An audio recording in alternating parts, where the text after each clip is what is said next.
drugs, sex, control, all masked as love. She said yes when she wanted to scream no. Even on her birthday, 3 men in one night.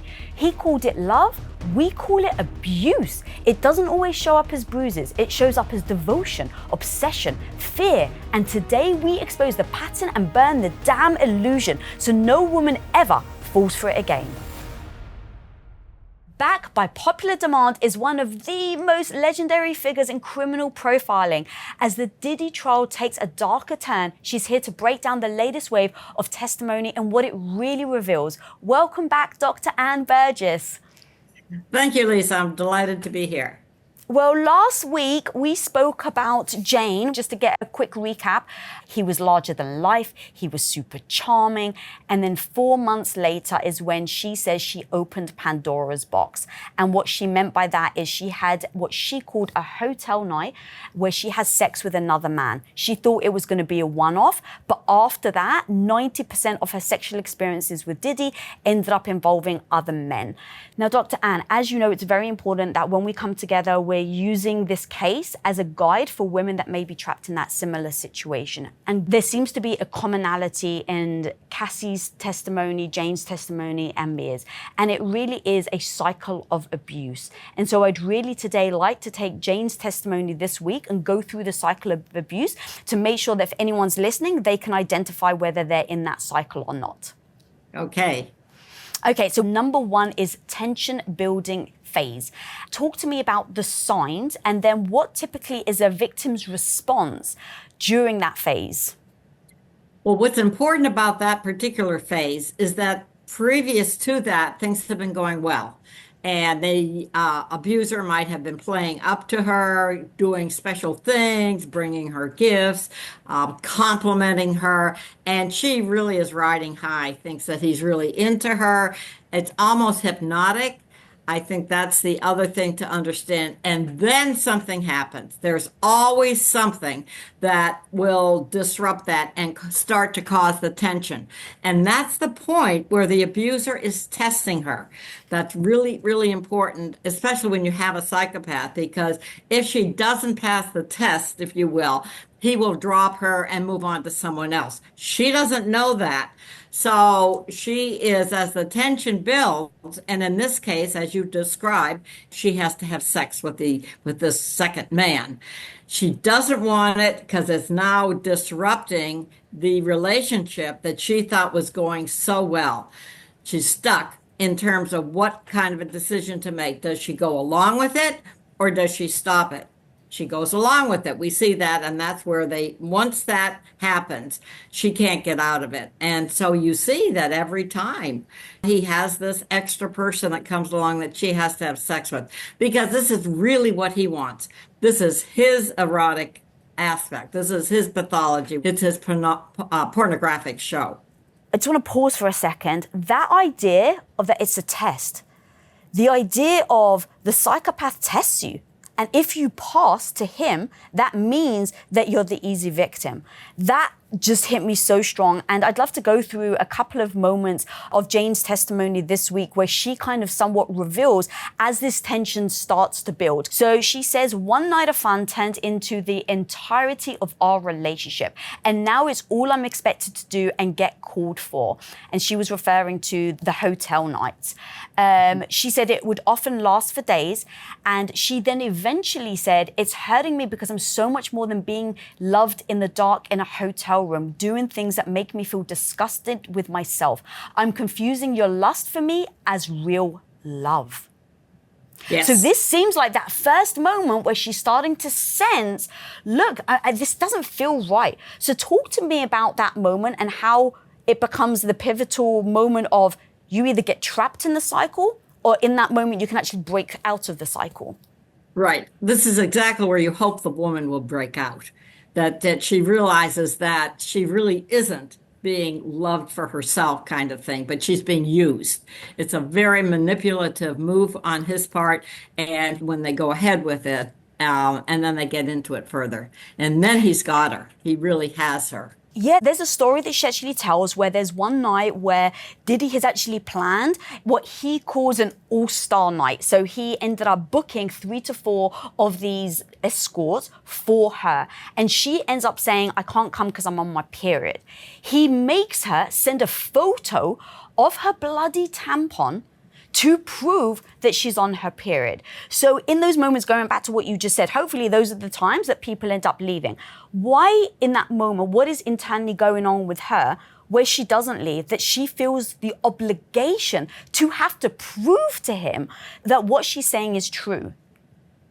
Well, to have to do what you just described is certainly very humiliating, and he is getting a lot out of it, and she doesn't realize that. I mean, to go that far that she has to prove that she has her period is amazing. That shows him that she is willing to sacrifice a lot for him. And as I said, that just proves to him that he's really got her and that he can continue having the escorts come in. And she can't get away from it. And if there is money involved, that's going to make it even harder for her. What she doesn't know is that he could have other women, and they often do. And the woman doesn't really know that. Or if she does know it, she thinks, well, I want to be the favorite one. And she excuses his behavior. That's the important thing. She excuses his behavior. Yeah, and I just want to make sure that I echo what you just said because it was so strong. That's the moment where he goes, oh, I've got her. She's willing to take a photo of her tampon to prove to me. That's that kind of like that hook. Okay, so now I assume in him knowing that he's gotten her, it can then escalate to that next step in the cycle, which is the incident or acute battering phase. So talk to me about that phase and what that looks like, and then we can go through her testimony that reflects this. Sure. Well, in that phase, he can really continue his test of how much is she going to be able to take? How much will she do for him? How strong is the relationship? That all feeds his ego. You've got someone who is very, very into ego and narcissism, if you will. And he just is basking in it in many ways, and she doesn't realize that. For your women that are watching, you want them to be able to identify that stage and get out or test it back. They can test it back. They can play, if you will, that card against him to see. How would you test it? Say to him, I'm not going to do that. See what he says. Is he going to get angry or is he going to leave? Those are the kinds of things that I think women should try and give them some leverage in the situation. Great advice. Okay, I want to go to something that she said that kind of shows that she was in this type of phase. So in 2024, Combs allegedly invited the adult entertainer called Anton over to their LA home and instructed Jane to take ecstasy and perform sex acts with Anton, even though she said she didn't want to. She recalls that day after, I was home recovering with a black eye after being forced to have sex with Anton. Now, the defense, Garagos, turns around to her as she says this and says, but you didn't have intercourse, did you? And she says, no, but it is a form of sex. It's forced oral sex. I can't believe, like, in all honesty, Dr. Anne, like, it really upset me when I heard the defense trying to dismiss this part of her story. Now, the reason why I think this is important is how many of us dismiss it within ourselves. It's too bad she didn't say, no, it's not sex, it's rape. That really is rape, what you are doing, and that's defined legally in the statute. But again, that's another technique that he needs, and that is really spurring him on. How far can he go?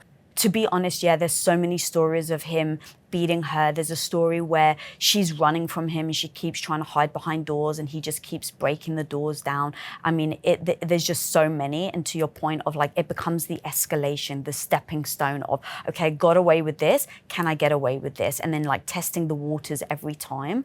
One of the things that he kept doing every time she would say or speak up and say like, I'm not happy or I don't want to do this anymore. In fact, I have a quote, my heart is really in this and it's breaking. I don't want you to play this role. It's dark, sleazy, and makes me feel disgusted with myself.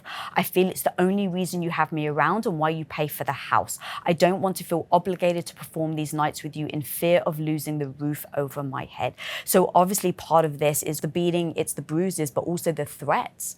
Very much. That's so important. Yeah, she really is caught in this, and she's It just is humiliating again. It is embarrassing, and she's making herself feel worse and worse. That's what's so hard in this. And when you're treating someone, it's very hard to get that self-esteem back because that's kind of drummed into her with what he's doing. It's sadistic, absolutely sadistic. Yeah. One thing about that quote that hit me is she's very aware. Like she seems to be very in tune with it feels dark, it feels seedy, I don't want to do it anymore. Feel like I am here because you're holding this thing over my head that you're paying for my house. Like she's very articulate in understanding the situation. But number one, he just pushes back and just calls her crazy over and over and over again. He just calls her names and demeans her. And then secondly, she still stays. And after that moment, actually, she then turned around and asked him for $15,000 for her birthday expenses. So talk to me about what's happening with her, where she can articulate, I feel like you're hanging this over my head, but then she's actually okay with going and asking him for money. Help me understand that. The asking for extra money is her way of trying to get something more, that to pay for, if you will, the humiliation that he's doing. I think that also she's talking to herself and she's preparing herself. First able to say how awful this is and I don't want to do it. And it's getting her ready to get out of the situation. You can look at it that way. However, the money thing is an issue. She has to, how else is she going to prepare to leave when she has no other income? He's managed to get her totally dependent on him. That's the other thing that's really bad in these types of situations, that we try to help women. You can't have someone leave until they have access to a way to manage themselves. So I see this in a positive, partial positive, that she's trying to build herself up. She probably should have asked for double, just to test him. She's got to test him. It's her way of trying to even the playing field. Not that she's ever going to, but I think that's what she's building herself up to. Well, talking about actually even the playing field, there's a moment that she testifies that she had this weird feeling about him allegedly bringing this like younger woman on a trip. And as the couple starts arguing, she turns around to him and says, don't you think it's weird to date someone who can't buy their own alcohol?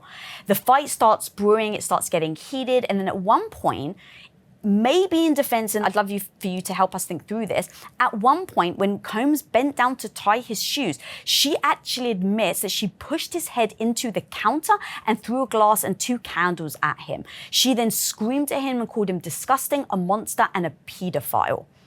So, number one, talk to me about her trying to have her own power and trying to fight back. And number two, the thing that really stood out is that she said, I had a weird feeling. Dr. Ann, how many of us women ignore that weird gut feeling? Yeah, yeah. That's so important to be able to read that feeling. You have to teach women about that and to pay attention to that weird or something didn't seem right. I've seen that even in rape situations with acquaintances kind of thing. They have to know themselves well enough to say, I've got to get out of this.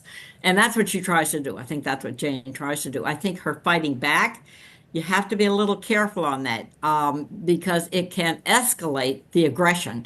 Don't forget, he's much stronger, much bigger than she is, and he can inflict greater harm to her. So she at least tests that. That's her test. That's her fighting back. And I think that's good in terms of where she's at in the whole cycle of being able to free herself. Yeah, so now we'll go on to the next stage, which is called the reconciliation or the honeymoon phase. Talk to me about why this phase is actually extremely powerful and part of the mega trap. Well, this is an important phase because now she has to question herself. He's being so nice. Everything is sweet. He's back to that grooming phase. And she starts to doubt herself.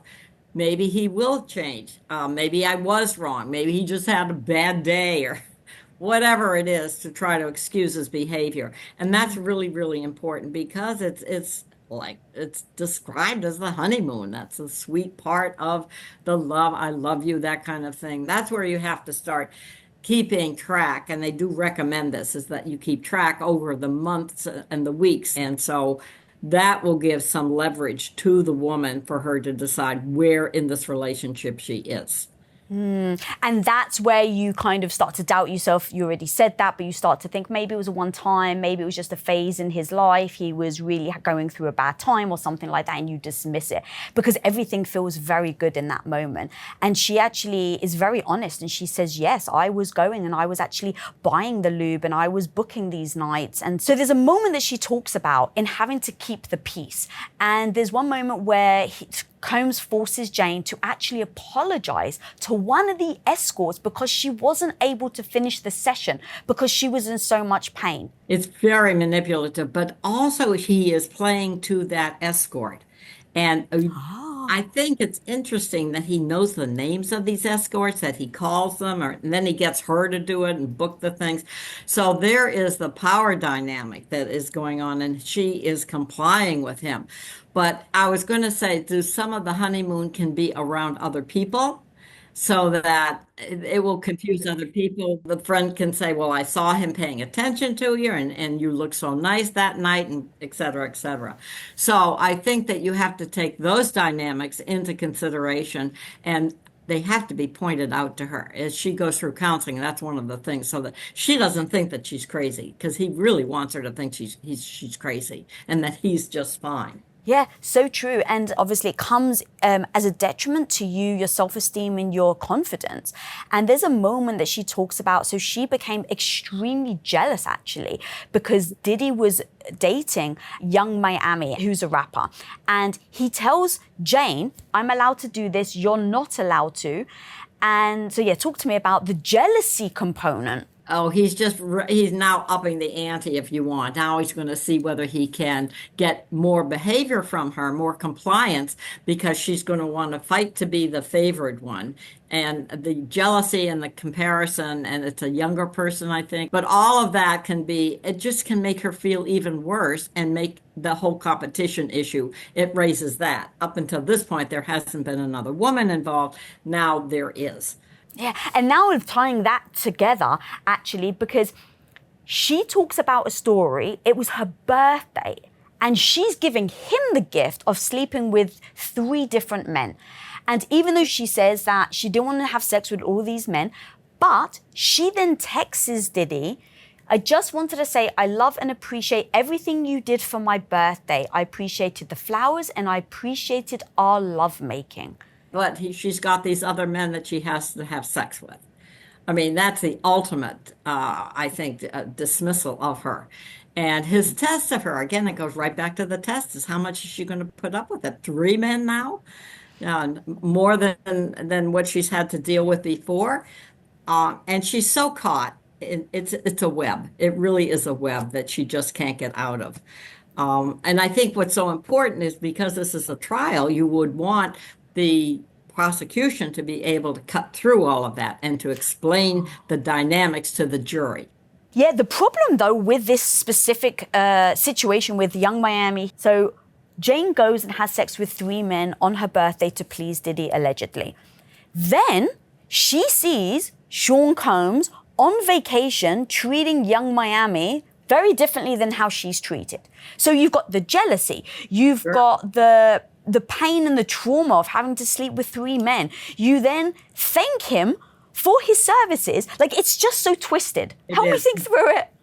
It's very twisted, because on a birthday, who's supposed to get the gift? Yes. The birthday person. And what he does is, I need 3 men, not 1, 3. And as you said, the trauma and the injury that just her body with what he is making these 3 men do, it's amazing that she is able to do it. But it's a reverse, if you will, of what a birthday should be. I'm just going to project and say my own experience. When I was younger, I was dating a guy, and he used the jealousy to keep me there. Because every time I found the strength to kind of go and being like, maybe you're not right for me, it would trigger this emotion in me to be like, well, hang on a minute, maybe he's the one. So talk to me about that jealousy in this scenario with the 3 men and a birthday, and how that all contributes to making sure she doesn't leave. Well, Diddy is taking a chance there that she will realize what's going on and get out of the situation. But no, she doesn't. She stays in it. And it is the jealousy issue that is holding her into it because she wants to be number one. She wants to beat the jealousy, if you will. So she will put up with anything. And what it does to her and her body is incredibly harmful. Yeah, now coming back to number 4, which is the calm phase, which you actually started with. It's the calm before the storm. So now it kind of goes back to the equilibrium.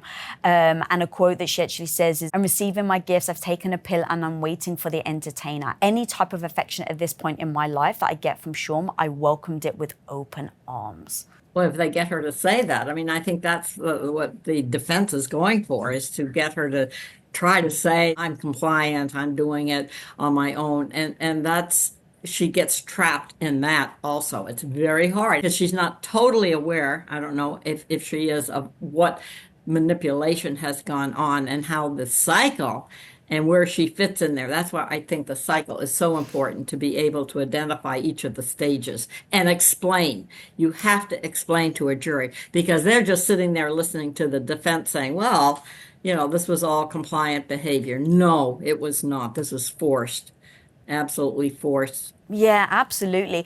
And she talks about the story where she finally saw Cassie's lawsuit. So she's still dating Diddy. The lawsuit comes out and she reads the entire thing.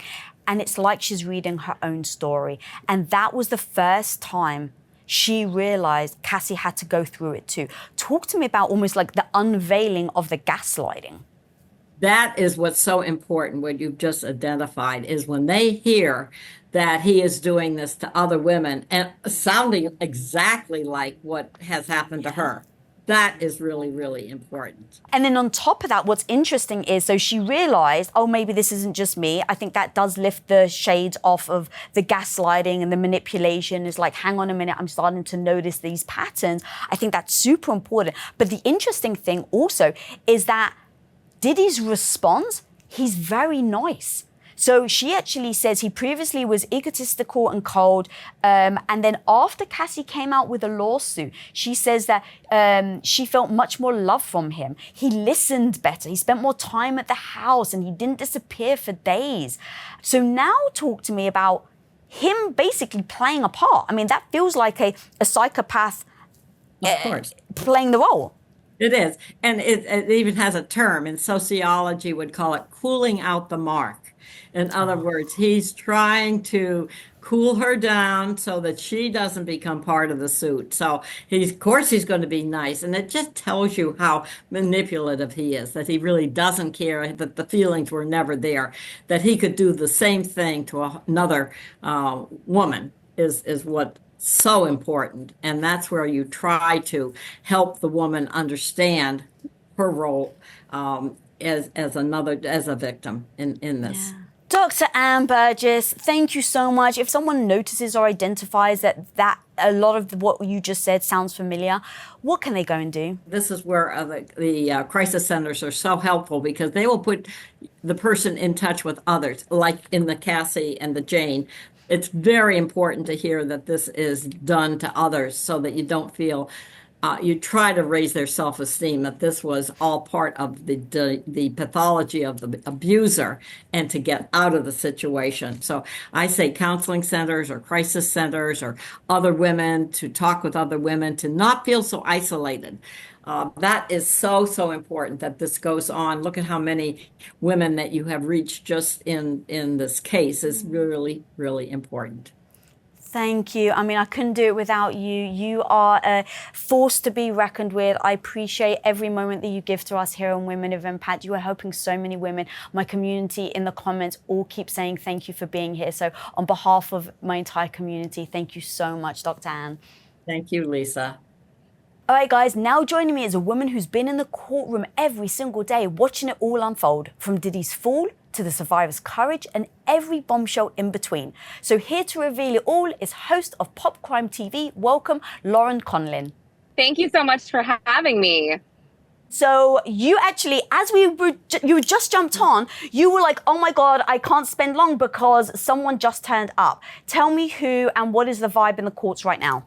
Yes, it's been a wild morning, Lisa. So, something that I noticed is that Diddy has had really no friends supporting him during this trial. There are two rows of, his mom, his sons. But again, going back to everybody always wanted to go to a Diddy party, right? And everybody wanted these invites, but nobody is supporting him in the courtroom. Well, this morning, Kanye West rolls up, and there is a paparazzi frenzy outside of the federal courthouse. And there were rumors that he showed up yesterday as well during Jane's testimony. Now, my speculation, this is not confirmed, but Jane spoke about an event in Las Vegas with another iconic rapper and his girlfriend.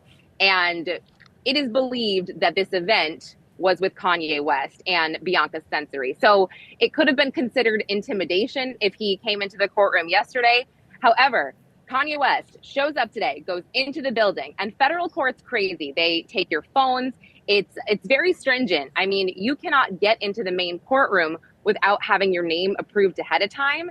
And Lisa, celebrities are no different here. So Kanye West could not get into the courtroom. Oh my God, no way. Yeah, yes. So listen, so they told him that he could go to Overflow, which is where a lot of the media is. And I did speak to a source actually close to Diddy, and he said, yeah, Kanye was not on the list, and that's that. So they left and went to lunch or somewhere, I assume, because they're not here anymore. So we'll see what happens. Yeah. Yeah, I gotta say, to be honest, I'm so glad he wasn't let in. I don't know the laws. I'm just gonna go from human nature. I think fame and celebrity and power, like we've seen so many times before, brings weight. It persuades people. It influences people that a regular human like us doesn't do. And so thinking about if Kanye was allowed to be in that courtroom with the jurors and someone sitting there and they really admire him, like, it does persuade and it does influence. So I can only say for myself, but I'm personally glad he wasn't let in.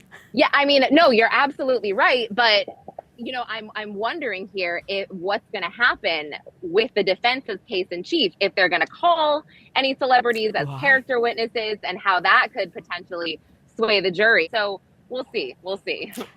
You've been in the courts every single day. And so being a female channel, really kind of for me, covering this and making sure that we're bringing value to women who may be struggling or maybe in this type of scenario or situation in a relationship. You've obviously seen Cassie, Mia, and Jane all take the stand. I can only imagine how freaking heartbreaking and difficult it would be to go in front of obviously strangers, but also the person that you're accusing has done this. Can you talk to me about the difference between Cassie, Mia, and Jane in their demeanor and how you have also seen Diddy respond to those three different women? Yes. It's been really, really heartbreaking. I will say, Cassie, hearing how young she was, how she was groomed, and how she stayed in this relationship for a decade, and why has been really, really tough. And I will say that Diddy's demeanor with Cassie was pretty much the same as Jane, meaning that I do believe that he cared for these women to a degree, however you want to take that. With Mia, I will say it was different. I had not, until that point, I had not heard him or seen him shake his head no at anything. He shook his head no at Mia twice, at two of her statements. One of the statements was that he sexually assaulted her. That was the first time he was like, no. I mean, I didn't even notice him shaking his head when Cassie had said that. And again, it could be a respect thing. And additionally, when Mia had testified about when Cassie was hit her eye on a bed frame and Deontay Nash was there, Mia was there during this whole ordeal, Deontay and Cassie had similar stories as to what happened here, which was kind of like Cassie was thrown off of his back in this horrible fight, and then she smacked her head. And Mia's story was a bit different. It was almost as if he purposely pile drove her head into the bed frame, and he was just like, no. So I would say that he seems to have a lot more respect for Cassie and Jane than he does for Mia. And also Jane and Diddy, I mean, their relationship was, I think, at times, judging by the jurors' faces, confusing to the jury, because we sat there and heard that he still pays her rent. And the lawyer that she's using in the second row is also paid for by Sean Combs. So I think, again, judging by the jury's faces, a lot of the times they didn't know what to make of this, right? I mean, we're hearing some pretty horrific things and some pretty awful things that Jane endured. But then in turn, they're hearing that she's asking him for money to go into her account. She's asking him to take her on trips. And again, just from looking at the jurors' faces, deliberations are going to be interesting because they just look so divided and so confused at times. Oh my God, yeah, I definitely want to talk about the jury and then specifically in response to Dawn Hughes' testimony. But before we actually go to that, one thing I was curious on is, was there any difference in Cassie's demeanor and Jane's demeanor? To your point, Jane is still somewhat financially tied to him. He's paying for her rent. And so I'm just assuming, this is absolutely Lisa just making assumptions here, that she isn't over him, that she hasn't been able to break the ties yet. Whereas Cassie, even though the stories are just absolutely heartbreaking and horrific, she has moved on. She's met this really supposedly lovely man. She's married. She's got kids. And so when I think about their demeanor as they come into the court, can you explain to me, have you noticed any difference from a courage or a confidence standpoint?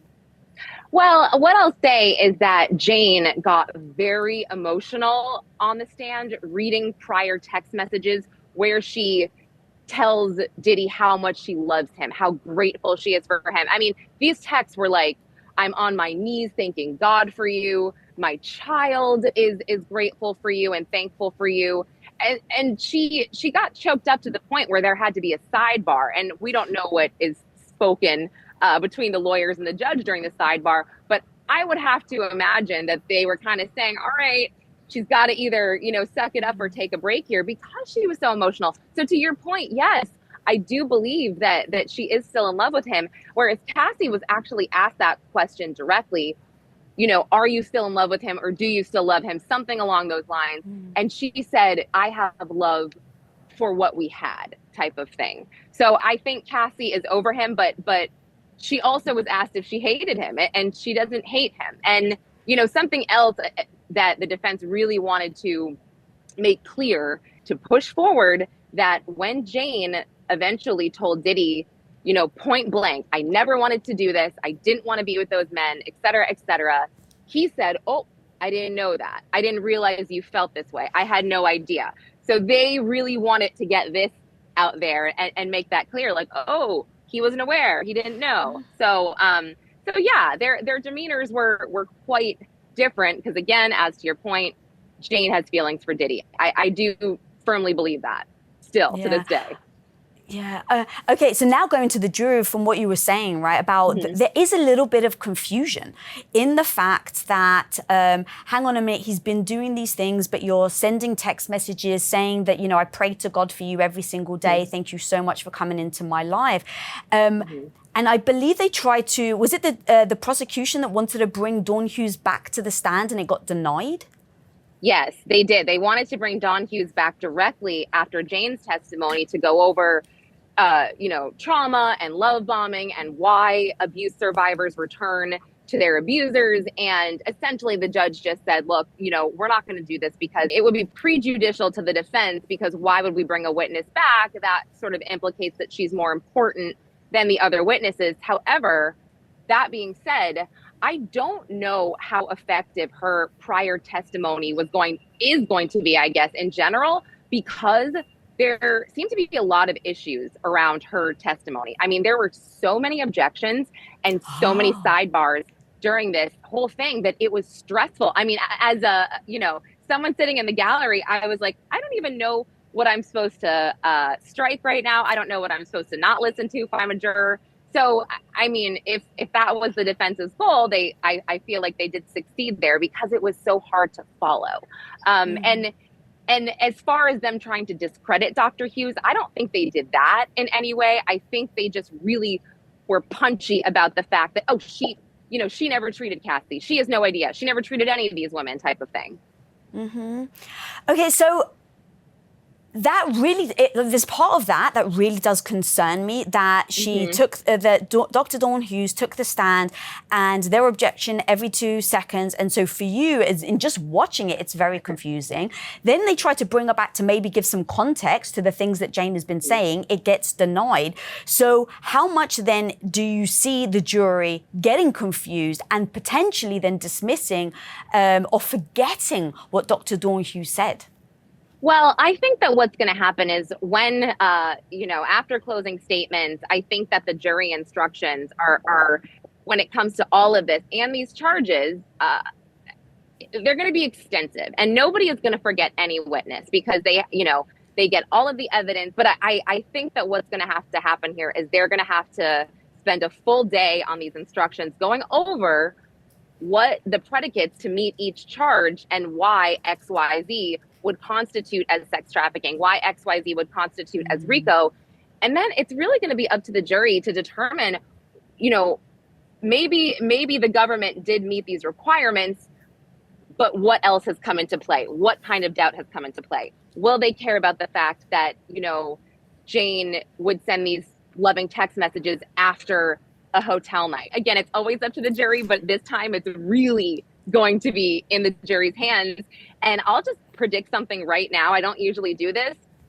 And also, we're not finished with the trial yet, but I could see the deliberations taking a long time, them coming back hung a number of times, and the judge saying, go back, just because everybody I've spoken to about the case has vastly different opinions, but each equally as strong.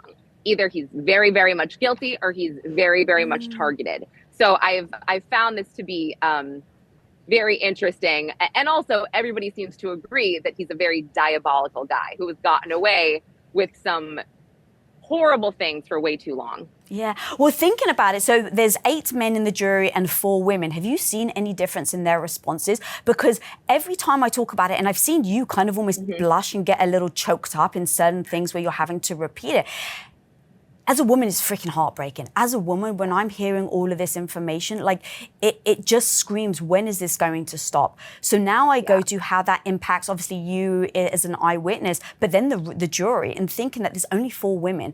Have you seen any difference in their responses and reactions to any of the testimonies? There's one woman, I think, that I do look at a lot. She's pretty expressive because they're not all very expressive, but this one woman in particular, she has made some really grossed out faces during some of the explicit text exchanges. She has, she's kind of covered her eyes a little bit looking at some of the pictures that were sealed. We didn't see them. They were stills of hotel nights. And there's also actually a man that genuinely seems distressed and disturbed by the Cassie beating video. And I only say that because everybody's probably like, yeah, obviously, wouldn't you be distressed and disturbed? Because I still am. We have to watch that video, or we've had to watch it like 45 times. But I will tell you, the other jurors don't seem to have any reaction anymore. And maybe they've just seen it so many times. But also, this same female juror who has expressed all of these different emotions and grossed out faces, she also has had a smirk on her face during the cross-examination of Mia as well as Don Richard. So that's why I'm like, I don't know. I have no idea. Yeah. Oh, God. Lauren, you're doing such amazing work, girl. I've been watching your videos.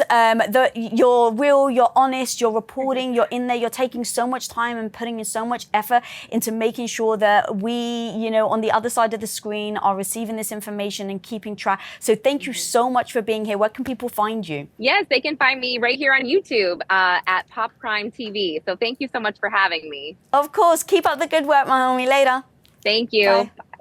All right, guys, we are covering the Diddy trial here at Women of Impact because you better believe that if any woman is suffering, going through the things that we're hearing from Cassie and Mia and Jane and all these women, we've got to end it. We've got to end it right now. And so hopefully with these episodes, we are teaching you and every woman out there what to do if you find yourself in this scenario. So please, please do share it. Smash that like and subscribe button down there so that we can be the calling card for all women to know that we are here to have each other's backs. Thank you so much for watching, guys. Until next time, be the hero of your own life. Peace.